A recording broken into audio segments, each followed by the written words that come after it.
Kamusta mga ka-basic? Ito na nga pala yung kasagutan ko dun sa nagtanong sa akin about sa Vivo na Y01 kung paano daw tanggalin yung Google account. So, sa madaling sabi po ay wala pa talagang manual bypass ito dahil nga po sa naghigpit yung security nila at may security patch po natin na tawag yun. Kaya ang gagawin po natin dito ay JTAG. Mura lang naman po yan pag ginala nyo sa akin.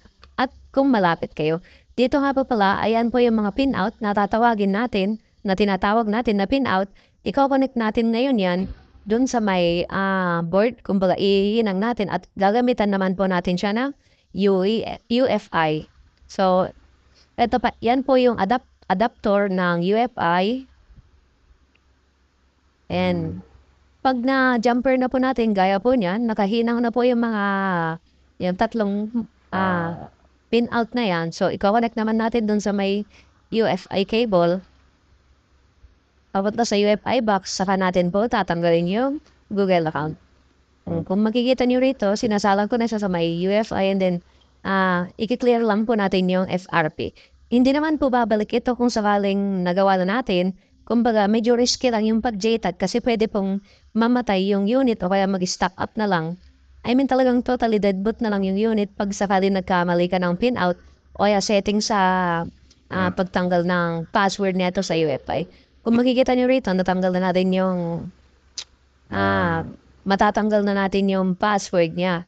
So, sana naliwanagan yung isa nating follower kung paano tanggalin yung Google account ng Vivo Y01. Wala pa po talagang manual bypass ng mga Vivo ngayon eh.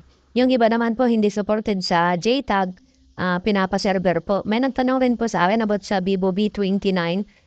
Kumusta ka, sir?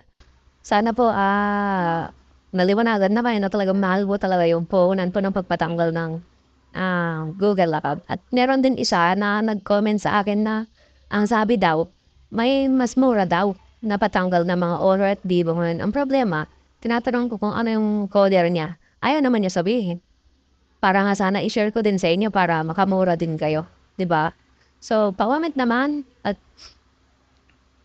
pa-comment naman kung taga saan ka para malaman ko naman kung saan umabot yung video ko na to. At kung sakaling na umabot ka na sa video na to ay pa-follow naman at pakishare na rin po. Yun lang po. Maraming salamat. At dito na ay tapos na yung pagtanggal natin ng Google account through computer. So binabalik na natin yung mga parts and then pa-password forward lang natin konti kasi masyadong mahaba na yung video.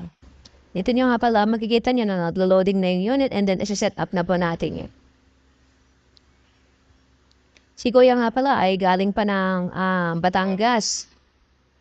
Baka sakali na, kumbaga sinabay niya na kasi nga meron siyang sadya sa Quiapo at nagbaka sakali na may mas mura dito sa Quiapo at nagawin naman sa atin. So, tinanggal na rin natin. Sa mga magpapatanggal po ng mga Google account ng Vivo, pag mga ganitong JTAG lang po, ay mura lang po yan. So, kung may ganito kayong unit, PM nyo lang ako, message nyo ako, o kaya i-comment nyo na lang para sabi ko kung asan po yung lokasyon namin. And, kung makikita nyo rito, ay okay na po yung unit.